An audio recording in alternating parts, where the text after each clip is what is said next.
Hello friends, हमारे इस channel में आप सभी का स्वागत है। और आज की इस वीडियो में हम पढ़ने वाले हैं G7 शिखर सम्मेलन के बारे में।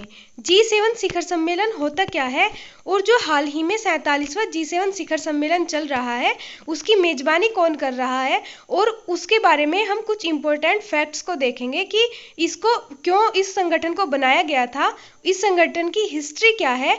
आज की वीडियो में हम इन सब के बारे में पढ़ेंगे। इससे पहले अगर फ्रेंड्स आपने हमारे चैनल को अभी तक सब्सक्राइब नहीं किया है तो प्लीज़ चैनल को सब्सक्राइब कीजिए, वीडियो को लाइक कीजिए, शेयर कीजिए और कमेंट कीजिए। हाल ही में जो 47वां G7 शिखर सम्मेलन है उसकी बैठक कॉर्नवॉल, यूनाइटेड किंगडम में हो रही है। अब हम देखेंगे कि G7 संगठन क्या है और कौन कौन से देश इसके सदस्य हैं। G7 संगठन 7 देशों से मिलकर बना है। जो 7 देश विश्व की सबसे बड़ी अर्थव्यवस्था है या फिर वो 7 देश पूर्णतः विकसित देश हैं। ठीक है, जिन देशों की अर्थव्यवस्था बहुत बड़ी है उन 7 देशों ने मिलकर एक ग्रुप को बनाया था जिसको उन्होंने G7 का नाम दिया है। 47वें G7 शिखर सम्मेलन की जो बैठक है वो यूनाइटेड किंगडम में हो रही है। G7 शिखर सम्मेलन में 7 देश कौन कौन से होंगे?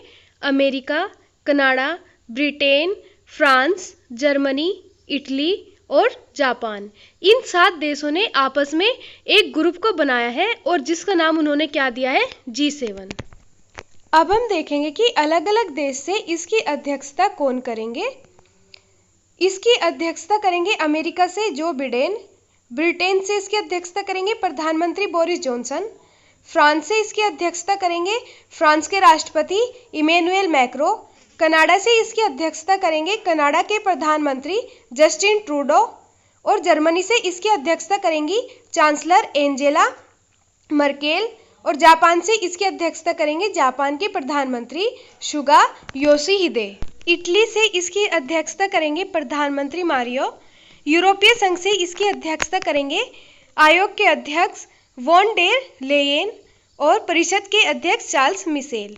अब हम देखेंगे G7 2021 में जो आमंत्रित देश हैं वे कौन कौन से हैं और उनकी तरफ से कौन अध्यक्षता करेगा। G7 शिखर सम्मेलन 2021 में ब्रिटेन ने 4 देशों को आमंत्रित किया है। उसमें है ऑस्ट्रेलिया, भारत, दक्षिण कोरिया और दक्षिण अफ्रीका। ऑस्ट्रेलिया की तरफ से इसकी अध्यक्षता करेंगे वहां के प्रधानमंत्री स्कॉट मॉरिसन। भारत की तरफ से अध्यक्षता करेंगे प्रधानमंत्री नरेंद्र मोदी। दक्षिण कोरिया की तरफ से अध्यक्षता करेंगे वहां के राष्ट्रपति मून जे इन, और दक्षिण अफ्रीका की तरफ से अध्यक्षता करेंगे वहां के राष्ट्रपति सिरिल रामफोसा। अब हम देखेंगे कि G7 शिखर सम्मेलन का इतिहास क्या है या फिर इसका गठन क्यों किया गया था और इस ग्रुप को बनाने का क्या कारण था। 1973 में आए तेल संकट और वैश्विक आर्थिक मंदी की वजह से तत्कालीन राष्ट्रपति वैलेरी जिस्कॉर्ट ने इस संगठन की शुरुआत करी थी। जिस टाइम इस संगठन की शुरुआत हुई थी उस टाइम इसमें केवल 6 देश थे, America, France, UK, Italy, Germany और जापान। कनाडा को तब तक इसमें नहीं जोड़ा गया था। और जो इसकी पहली बैठक हुई थी वो 1975 में पेरिस में हुई थी। पेरिस के पास एक जगह रैम्बोनिलेट में इसका आयोजन किया गया था। 1976 में फिर कनाडा को इसमें जोड़कर G7 कर दिया गया। उसके बाद 1997 में इसमें रूस को भी ऐड कर दिया गया और इसको G7 से G8 की फॉर्मेशन दे दी गई। फिर जब रूस ने यूक्रेन पर हमला किया और क्रीमिया को छीन लिया तो उसके बाद 2014 में रूस को इस ग्रुप से बाहर निकाल दिया गया, जिससे यह फिर से G7 ही रह गया। अब हम G7 संगठन के कार्य के बारे में देखेंगे। इसमें जो 7 देश होते हैं उनके जो अलग अलग मंत्री होते हैं वे अपने आपसी हितों के लिए चर्चा करते हैं और इसकी जो बैठक होती है वो प्रतिवर्ष आयोजित की जाती है। इस देश की जो अध्यक्षता होती है वो एक रोटेशन बेस पे होती है। ठीक है, कि वो रोटेट करती रहती है कि अब इस साल ये देश अध्यक्षता करेगा तो अगले साल वो देश अध्यक्षता करेगा। और जो ये शिखर सम्मेलन होता है ये 2 दिवसीय वार्षिक शिखर सम्मेलन होता है। इसमें किन किन विषयों पर चर्चा की जाती है और कैसे फिर उनके ये समाधान खोजते हैं। अब देखते हैं वे विषय कौन कौन से हैं। इसमें ऊर्जा नीति, जलवायु परिवर्तन, HIV एड्स और वैश्विक सुरक्षा जैसे मुद्दों पर भी चर्चा की जाती है और फिर उनके समस्या का समाधान खोजा जाता है। यह मुख्यतः अंतर्राष्ट्रीय स्तर पर आर्थिक प्रणाली अवलोकन और विश्व के गरीब देशों की आर्थिक सहायता प्रदान करने के लिए कार्य करते हैं। इन मुद्दों के अलावा अब इसमें राजनीतिक, सामरिक, मानवाधिकार, पर्यावरण और अन्य संवेदनशील समसामयिक मुद्दों पर भी चर्चाएं की जाती हैं। शुरुआत में G7 शिखर सम्मेलन में इनके सदस्य देशों के वित्त मंत्री और उनके समकक्ष जो होते थे वही प्रतिनिधित्व करते थे, लेकिन अब जो देश के राष्ट्राध्यक्ष होते हैं जैसे राष्ट्रपति या प्रधानमंत्री ही G7 शिखर सम्मेलन की अध्यक्षता को करते हैं। इस सम्मेलन के दौरान यूरोपीय संघ, अंतर्राष्ट्रीय मुद्रा कोष, विश्व बैंक और संयुक्त राष्ट्र जैसे महत्वपूर्ण अंतर्राष्ट्रीय संगठनों के प्रतिनिधियों को भी आमंत्रित किया जाता है। अब हम इसके सिद्धांत के बारे में देखते हैं कि G7 के सिद्धांत क्या है। यह ग्रुप जो है जो खुद को कम्युनिटी ऑफ वैल्यू या फिर मूल्यों का आदर करने वाला एक ग्रुप मानता है।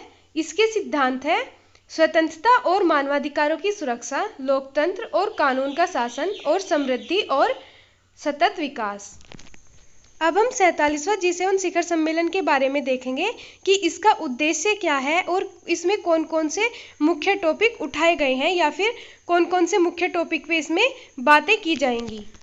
हाल ही में जैसे हम सभी जानते हैं कि कोरोना की वजह से बहुत प्रॉब्लम्स आई हैं, हर देश में बहुत प्रॉब्लम आई है, सबकी अर्थव्यवस्था ठप हो गई है। तो उसी से रिलेटेड इस बार जो G7 शिखर सम्मेलन है उसका उद्देश्य रखा गया है कि हम कैसे कोरोना से एकजुट होकर इसको खत्म करें या फिर इसका अपने एक समृद्ध या फिर उज्जवल भविष्य का निर्माण करें। अब हम देखेंगे G7 शिखर सम्मेलन में चर्चा के विषय कौन कौन से रहे हैं। इसमें चर्चा के विषय रहे हैं भविष्य की महामारियों के विरुद्ध मजबूती लाना और कोरोना वायरस से वैश्विक सुधार का नेतृत्व करना। कि जैसे कोरोना वायरस अचानक से आ गया और उसका किसी के पास भी ना तो कोई वैक्सीन थी, ना कोई दवाई थी, ना कोई इंजेक्शन था, तो ऐसे ही अगर इन फ्यूचर कोई अगर महामारी आती है तो उसके विरुद्ध अपने आप को पहले से ही स्ट्रॉन्ग बना के रखना, इस बारे में इसमें चर्चा की जाएगी। दूसरा इसका पॉइंट है मुक्त और निष्पक्ष व्यापार का समर्थन करके भविष्य की समृद्धि को बढ़ावा देना। कि जो व्यापार है उसको मुक्त और निष्पक्ष किया जाए, उसका समर्थन किया जाए, जिससे भविष्य में जो समृद्धि हो उसको बढ़ाया जाए।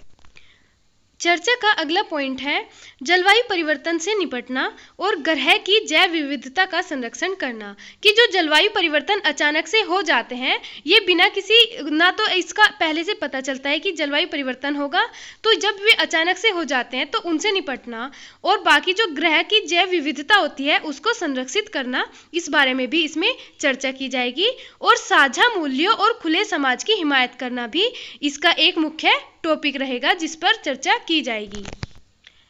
G7 शिखर सम्मेलन 2021 की जो थीम है बिल्ड बैक और बेटर है। अब हम देखेंगे G7 में भारत की स्थिति क्या है। यूनाइटेड किंगडम ने भारतीय प्रधानमंत्री को 11 से 13 जून 2021 में होने वाले 47वें शिखर सम्मेलन में हिस्से लेने के लिए अतिथि के रूप में आमंत्रित किया है। प्रधानमंत्री नरेंद्र मोदी ने G7 सम्मेलन के आउटरीच सत्र में भाग लिया है। प्रधानमंत्री नरेंद्र मोदी वहां पे नहीं जा पाए तो उन्होंने वर्चुअली ही इस बैठक को अटेंड किया है। और मोदी ने G7 में अपना जो एक विषय रखा वो रखा है वन अर्थ वन हेल्थ। और इन्होंने भविष्य में आने वाली महामारियों को रोकने के लिए लोकतांत्रिक और पारदर्शी समाज की विशेष जिम्मेदारी पर जोर देते हुए वैश्विक एकता, नेतृत्व और एकजुटता का भी आह्वान किया है। साथ ही साथ मोदी ने ट्रिप्स छूट के लिए WTO में भारत और दक्षिण अफ्रीका द्वारा प्रस्ताव के लिए G7 का समर्थन भी मांगा है।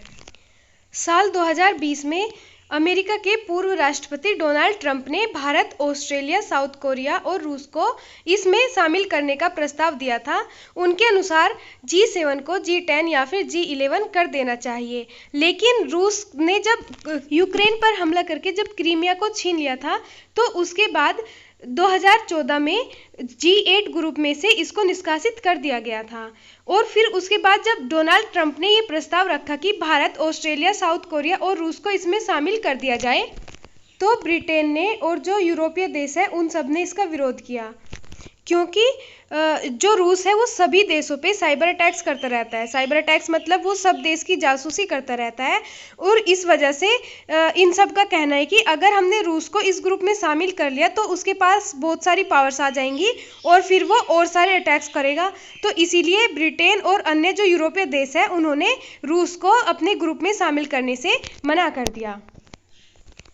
भारत के पूर्व प्रधानमंत्री मनमोहन सिंह के शासनकाल के दौरान भी भारत ने 5 बार G7 तत्कालीन G8 ग्रुप में भाग लिया था। अब हम कोविड-19 वैक्सीन दान हेतु प्रतिबद्धता को देख लेते हैं। 1 बिलियन कोविड-19 वैक्सीन खुराक ब्रिटिश के प्रधानमंत्री बोरिस जॉनसन के द्वारा डोनेट की जाएगी। इससे पहले अमेरिका ने घोषणा करी थी कि 500 मिलियन कोविड-19 वैक्सीन की खुराक अमेरिका के द्वारा डोनेट की जाएगी, जिसमें इस वर्ष के अंत में तो 200 मिलियन को डोनेट किया जाएगा, और फिर जो शेष बची 300 मिलियन खुराक है उनको 2022 की पहली तिमाही में दान कर दिया जाएगा। ऐसे ही फ्रांस की तरफ से 30 मिलियन खुराक को डोनेट किया जाएगा। वैश्विक कोवैक्स गठबंधन के माध्यम से 92 निम्न आय वाले देशों और अफ्रीकी संघ को प्राइजर और बायोएनटेक डोज दी जाएगी। इसी के साथ हमारा आज का सेशन यहीं तक रहेगा। फ्रेंड्स, अगर आपको हमारी वीडियो पसंद आई हो तो प्लीज़ हमारे चैनल को सब्सक्राइब कीजिए, वीडियो को लाइक कीजिए, कमेंट कीजिए और शेयर कीजिए, और अपनी किसी भी एग्ज़ाम की तैयारी को अच्छे से करते रहिए। Be happy, be prepared. Thank you.